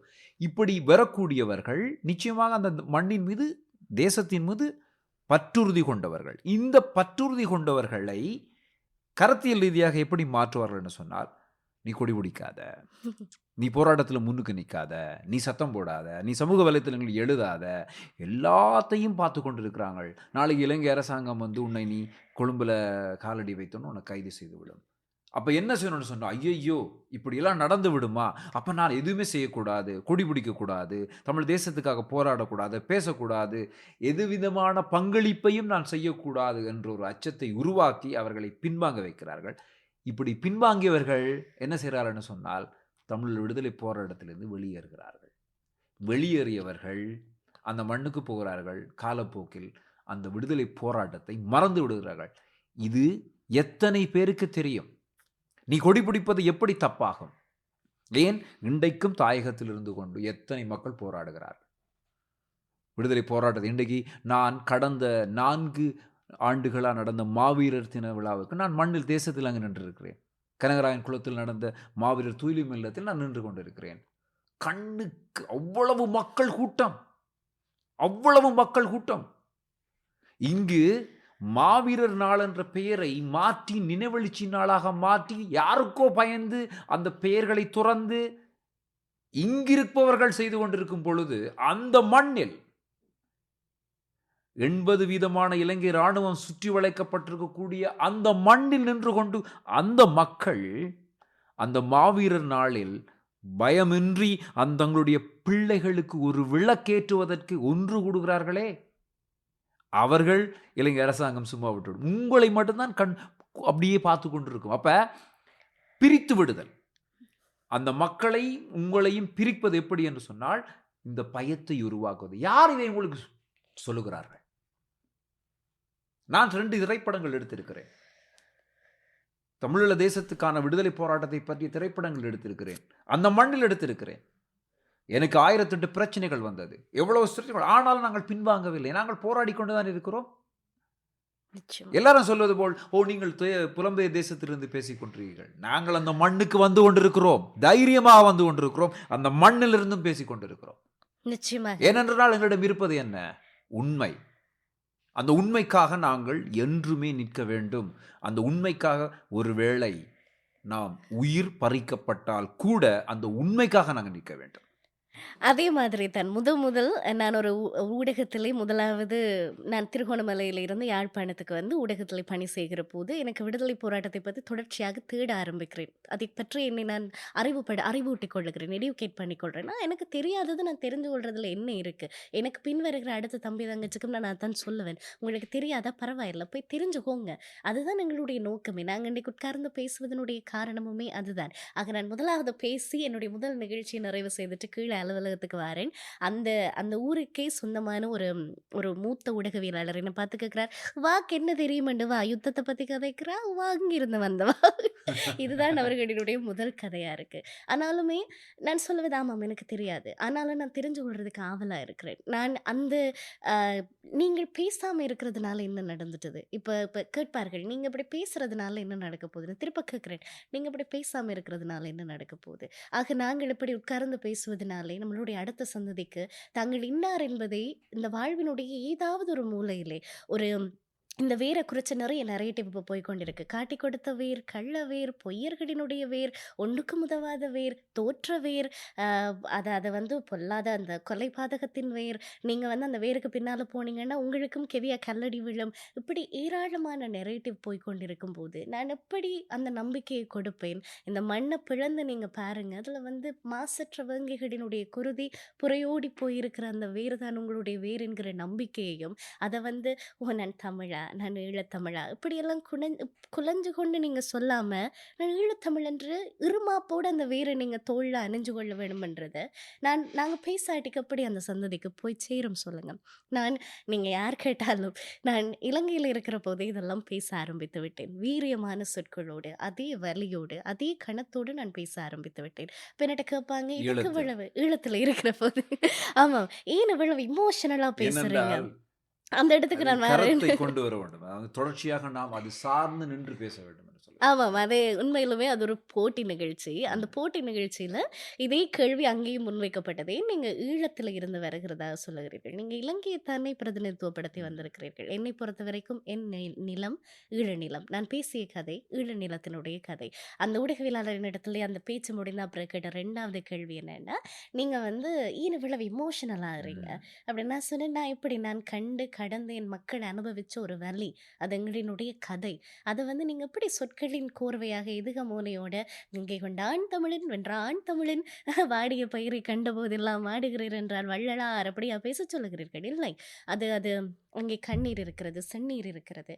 அப்போ அதற்குரிய ஆழம் என்னுடைய வார்த்தைகளில் இருக்க வேண்டும். கிருஷாந்தியை பற்றி பேசுகிற போது மிக வேதனையாக இருந்தது. சில தமிழ் பெண்கள் வந்து எங்களுடைய காணொளிகளுக்கு கீழே இந்த கமெண்ட்டுகளை பற்றி எங்களுக்கு எந்த பிரச்சனையும் கிடையாது. ஆனால் அதில் வந்து என்ன சொல்லுகிறாங்கன்னா, உங்களுடைய லைக்ஸுக்காக, உங்களுடைய பிரபல்யத்துக்காக ஈழப் போராட்டத்திலே பாதிக்கப்பட்ட குடும்பங்கள் தான் நாங்களும், ஆனால் இப்படி மிகைப்படுத்தாதீர்கள். ஒரு பாலியல் வன்புணர்வை இவ்வளவு மிகைப்படுத்தி சொல்ல உனக்கு வெக்கமா இல்லையா? ஒரு பெண்ணாக இருந்த அப்படின்னு வெக்கமாக தான் இருக்குது. அதை விட என்ன இருக்குது தெரியுமா? நிறைய பொறுப்பு இருக்குது. ஏனென்றா நான் முதலே சொன்னேன், ஒருத்தன் செத்தான் என்பது வேறு, கொல்லப்பட்டான் என்பது வேறு. கிருஷாந்தியை வன்புணர்வு செய்தார்கள் என்பது வேறு, 9 பேர் வன்புணர்வு செய்தார்கள் என்பது வேறு. அந்த கதையை சொல்லுவதற்கு முன்னம் எனக்கு அத்தனை பதட்டம் இருந்தது. எப்படியாவது இந்த வலையை நான் எத்தனை பேருக்கு கடத்த முடியுமோ என்று. ஆக இந்த கதைகளை சமரசம் செய்து சொன்னால்தான் அங்கே நான் குற்றவாளியாக ஆகிறேன். அதற்குரிய ஆழத்தை கொடுத்து ஒரு கதை, நான் சொன்னேனே, அது சொல்லப்படுகிற விதத்தை பொறுத்து அதனுடைய வீரியமும் அது போய் சேருகிற விதமும் மாற்றப்படும். அன்றைக்கு நாங்கள் இந்த போட்காஸ்ட் வெளியானதுக்கு பிறகு ஒரு முஸ்லீம் குடும்பம் வந்து, இஸ்லாமிய குடும்பம், எங்கள் கையை பிடித்து கொண்டு சொல்லுகிறார்கள், இந்த கதையெல்லாம் எங்களுக்கு தெரியாது நீங்கள் சொல்லும் வரைக்கும் அப்படின்னு. ஆக அதுதான் வெற்றி. அதற்காகத்தான் நாங்கள் பேசுகிறோம். அதற்காகத்தான் சமரசமற்று ஆழமான வார்த்தைகளோடு ஆழமான வார்த்தைகள் என்பது சோடனை கிடையாது. அதற்கு தகுதியான பெறுமதி இல்லை. இப்போ இப்போ இந்த இந்த கருத்தியல் ரீதியான யுத்தத்தை தமிழர்கள் எப்படி எதிர்கொள்ளலாம் என்ற ஒரு ஒரு கேள்வியை நாம் முன்வைத்தோம் என்றால், இன்றைக்கு நான் முன்பு சொன்னது போல தேசிய கொடியை நீ பிடிப்பதால், தமிழீழ போராட்டங்களில் நீ பங்கு கொள்வதால் உனக்கு ஆபத்து இருக்குது என்ற ஒரு அச்ச உணர்வை நமக்கு உருவாக்குவது இது ஒரு விதமான கருத்தியல் ரீதியான யுத்தம். இன்னொன்று, பொய்யான கதைகளை நம்ப வைப்பதும், அந்த பொய்யான கதைகளை பேசுபவர்கள் ஒரு காலத்தில் அவர்களோடு இருந்தார்கள் என்பதால் அவர்கள் சொல்வதை நாம் நம்ப வேண்டும் என்ற சூழலை உருவாக்குவது. இப்படியான ஒரு சிக்கலில் தான் தமிழர்களுடைய விடுதலை போராட்டம் இன்று நின்று கொண்டிருக்கிறது. இந்த கருத்தியல் ரீதியான யுத்தத்தால் நாம் 2009ஆம் ஆண்டு விடுதலை போராட்டத்தில் தோற்காமல் நின்ற நாம் இன்று கருத்துக்களில் முரண்பட்டு தோற்கடிக்கப்பட்டு கொண்டிருக்கிறோம். இந்த நிதர்சன உண்மையை நாம் புரிந்து கொள்ள வேண்டும். என்னென்று சொன்னால், தமிழருடைய தேசிய கொடியை தூக்கி பிடிப்பதும், அந்த தேசிய கொடியை நான் உயர்த்தி பிடிப்பதற்கும் நான் ஏன் அச்சப்பட வேண்டும்? ஆனால் அதுக்கு எப்படி கருத்தை உருவாக்குறார் என்றால், அது ஒரு புலிக்கொடி, புலிகளின் கொடி, அது தமிழர்களின் தேசிய கொடி. ஆம், அது புலிக்கொடிதான். எம் தேசத்தின் கொடி, எமது விடுதலை போராட்டத்துக்காக போராடிய மறவர்களின் கொடி. அந்த கொடியை பிடிப்பதில் எனக்கு என்ன பயம்? எனக்கு என்ன அச்சம் வேண்டும்? அதில் என்ன அரசியல் பிழை இருக்கிறது? ஆனால் என்ன சொல்வாரான்னு சொன்னால், இதை பிடித்து கொண்டால், இப்படி கதைத்தால், இவன் மாட்டுப்படுறான் இல்லை, ஓகே இப்படி வருவோம், இப்படி என்றால் இதை பிடிச்சோன்னா ஊருக்கு போயிடலாது, ஊருக்கு போயிடலாது, உன்னோட சகோதரங்களை சந்திக்க இயலாது, உன்னை மண்ணை பார்க்க இயலாது. அப்ப எங்களை ஒன்று விலை போக வைக்கிறார்கள். எப்படி? பயத்தை வைத்து விலை போக வைக்கிறார்கள், அல்லது பயத்தை காட்டி அதிலிருந்து தள்ள போக வைக்கிறார்கள். இப்படியான ஒரு உளவியல் ரீதியான யுத்தத்தை தமிழர்கள் மீது தொடர்ச்சியாக, மிக முக்கியமாக புலம்பெயர் தேசங்களில் நடந்து கொண்டிருக்கிறது. ஒரு உண்மையை நாங்கள் புரிந்து கொள்ள வேண்டும். எங்கள் மண்ணில் வாழ்ந்து கொண்டிருக்கக்கூடிய எங்கள் மக்கள் தமிழீழ விடுதலை போராட்டத்துக்கு என்றும் துணை நின்றவர்கள், துணை நிற்பவர்கள், காலத்துக்கு காலம் அந்த போராட்டத்தின் வடுக்களோடு வாழ்ந்து கொண்டிருப்பவர்கள், எத்தனை ஆயிரம் இழப்புகளை சந்தித்தவர்கள். புலம்பெயர் தேசத்தில் வாழ்ந்து கொண்டிருக்கக்கூடிய மக்கள் அந்த போராட்டத்தை நடத்துவதற்காக தங்களுடைய உழைப்பையும் உதிரத்தையும் கொடுத்து அந்த போராட்டத்தை வழிநடத்தியவர்கள். இந்த இரண்டு மக்களும் ஒன்றிணைந்து ஒரு விடுதலை போராட்டத்தில் பயணிக்க கூடாது என்பதில் எமக்கு எதிராக கருத்தியலை ரீதியான யுத்தத்தை எடுத்து செய்பவர்கள் முதன்மையாக நிற்கிறார்கள். காரணம், இந்த ரெண்டு சமூகமும் ஒன்றிணையக்கூடாது, ரெண்டு பேரையும் குழப்ப வேண்டும், ரெண்டு பேருக்கும் இடையில் முரண்களை உருவாக்க வேண்டும். அதை தொடர்ச்சியாக உருவாக்கி கொண்டிருக்கிறார்கள். இன்று இந்த கருத்தியல் யுத்தத்தால் நாம் என்ன விதமான இழப்புகளை சந்தித்திருக்கிறோம் என்று சொன்னால், எமது அமைப்புகள் உடைக்கப்பட்டிருக்கிறது, எமது தலைவர்கள் சிதறப்பட்டிருக்கிறார்கள், எமது கருத்தியலாளர்கள் மாற்றி மாற்றி பேசிக் கொண்டிருக்கிறார்கள், எமது எழுத்தாளர்கள் நடந்த வரலாற்றை பிழையான வரலாறாக மாற்றுகிறார்கள், படைப்பாளிகள் எமது போராட்டத்தை அசிங்கப்படுத்துகிறார்கள். இன்று உலக பரப்பில் தொடர்ச்சியாக ஒரு சமூகம், ஒரு இனம், ஒரு விடுதலை இனம், ஒரு தமிழர் சமூகம் இவ்வளவு தாக்குதல்களை சந்திக்கிறது என்று சொன்னால், இவ்வளவு கொடூரமான யுத்த நிலைக்கு தள்ளப்பட்டு கொண்டிருக்கிறது என்று சொன்னால், இதுக்கு ஒரே ஒரு காரணம் ஒன்று இருக்கிறது தெரியுமா? உண்மை. தங்கள் தேசத்துக்காக, தங்களுடைய விடுதலைக்காக அவர்கள் உண்மையாக போராடினார்கள் என்ற அந்த உண்மைக்கு எதிராகத்தான் இந்த உலகம் பொய்மையை கட்டவிழ்த்து விட்டு அதை நிஜமாக்க, அந்த உண்மைக்கு எதிராக ஒரு பொய்யை உருவாக்கி அந்த பொய்தான் உண்மை என்றதை நிலைநிறுத்த முயற்சிக்கிறது. உலகத் தமிழர்களாகிய நாம், ஈழத் தமிழர்களாகிய நாம் செய்ய வேண்டியது, எமக்கு எதிராக உருவாக்கப்படும் கருத்தியல் யுத்தத்தை முறியடித்து நமது தேச விடுதலைக்கான உண்மைக்காக நாங்கள் நிற்க வேண்டும். எனவே நாம் ஒவ்வொருவரும், சமூக வலைத்தளங்களாக இருந்தாலும் சரி, சக தோழர்கள் உங்களோடு பேசிக்கொள்வதாக இருந்தாலும் சரி, எல்லாவற்றையும் நாம் தெளிவாக உள்வாங்கி அதில் எது சரியான கருத்து என்பதை நாம் பேச வேண்டும். அதுதான் மிக முக்கியம். இதை விட்டுவிட்டு ஷேர் பண்ணுவோம். அவன் ஏதோ எழுதி விட்டான்றதுக்காக அதை நான் ஷேர் பண்ணி விடுறது, அதை படிக்காமல் அதில் என்ன இருக்குன்னு கூட பார்க்கறது இல்லை. அப்படியே ஒரு ஷேர், அப்படியே ஒரு ரிலாக்ஸ், இப்படியெல்லாம் செய்யாமல் தெளிவாக இருப்போம். ஏனென்றால் உண்மை எங்களோடு இருக்கிறது. நிச்சயமாக அந்த உண்மை என்பது பட்சிக்கிற அக்கினி என்று சொல்லுவார்கள். அது என்னத்தை பட்சிக்கும் என்றால் தீமையை பட்சிக்கும். எல்லா விதமான துரோகங்கள், இல்லாவிட்டால் எதிராளியினுடைய தந்திரங்கள், எல்லாவற்றையுமே கூடிய ஒரு அக்கினி தான் அந்த உண்மை. அது வெறுமனே நேற்று என்று உருவாக்கப்பட்டதல்ல, ஆண்டாண்டு காலமாக உருவாக்கப்பட்டது. நீங்கள் புலிகளினுடைய முத்திரையை மாத்திரம் குத்தி தமிழ் மக்களினுடைய நீண்ட கால விடுதலை போராட்ட வரலாற்றை மலினப்படுத்தவோ இல்லாவிட்டால் குற்றப்படுத்தவோ நீங்கள் நினைப்பீர்களாகிறது. அதில் மலினப்படுறதுக்கு ஒன்றும் இல்லை. அதை போல ஒரு ஒரு வீரியமாக இன்றைக்கு உலக நாடுகளில் இருக்கிற எல்லா தமிழர்களுமே ஈழத்தமிழர்கள் போல ஒரு தமிழர்கள் இல்லை. ஏன் இவ்வளவு தூரம் எங்களை கண்ணியத்தோடு பார்க்கிறார்கள் என்று சொல்லிச்சினால் அந்த மாசற்ற விடுதலை போராட்டம் தான். ஆக அதை மாத்திரம் நீங்கள் சொல்லி எங்களை குற்றப்படுத்த எப்போதுமே நீங்கள் முடியாது, மலினப்படுத்தவும் நீங்கள் முடியாது. மாறாக இதில் சொல்லுவார்கள், நீங்கள் உங்களோட பேரை சொல்லலைன்னா மற்றவங்க உங்களுக்கு வைக்கிறது தான் பேராக போய்விடும். ஆக ஏன் இவ்வளவத்தையும் நாங்கள் பேசுகிறோம், ஏன் இத்தனை நரேட்டிவ் செட்டிங் வெளியில் இருக்கிற போது நாங்கள் இந்த கதைகளை உரைக்கவும் ஆணித்தரமாகவும் சொல்லுகிறோம் என்றால், நீங்கள் யார் என்பதை நீங்கள் உணர வேண்டும். உங்கள் வேர் எத்தகைய வேர், எங்கிருந்து நாங்கள் வந்தோம், எது எங்களுடைய வரலாறு, எங்கிருந்து அது தொடங்குகிறது, இது எல்லாவற்றிலும் நாங்கள் வேர் பிடித்து நிற்காவிட்டால் ஒவ்வொரு காற்றுக்கும் நாங்கள் திசை அலைக்கழிக்கப்பட்டு போய்விடுவோம். ஒரு ஒரு உள்ளீடு இல்லாத ஒரு ஒரு நெல் மணி என்ன ஆகும் என்ன பதர் என்று சொல்லுவார்கள். அது காத்துல அப்படியே அடிபட்டு போயிடும்.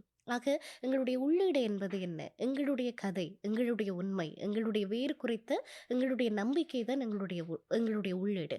ஆக அதை காத்து கொள்வதற்குத்தான் இத்தனை முயற்சியும். இன்னைக்கு ஒவ்வொருத்தரும் இதை குறித்து ஒவ்வொன்றையும் பற்றி பேசுகிற போது அதில் மிக முக்கியமானது இந்த ஹீலிங்கை பற்றியது. அண்மையில எல்லாம் இங்கே இருக்கக்கூடிய பிறந்து வளர்கிற ஒரு பிள்ளை, ஆனால் கூடுதலாக தமிழ் தேசியம் குறித்து ஆர்வமாக இருக்கிற ஒரு பிள்ளை இடத்துல இந்த ஹீலிங் பற்றிய ஒரு கான்வர்சேஷன் வந்தது.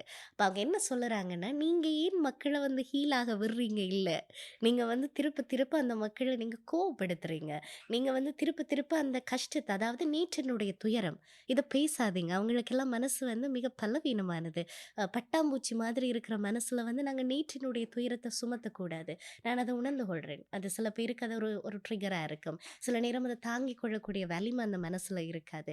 ஆனால் அதே மாதிரி தான் எத்தனையோ பட்டாம்பூச்சிகள் அந்த நிலத்தில் கண்ணுக்கு எதிரில் அப்படியே நசுக்கப்பட்டு போனது. எப்படி இதெல்லாம் பார்த்துட்டு அமைதியாக இருக்க முடியும்? இப்போ சமீபத்தில் கண்டெடுக்கப்பட்ட அந்த சிறு குழந்தையின் உடல், இதை எப்படி நம்ம ஹீல் பண்ண முடியும்?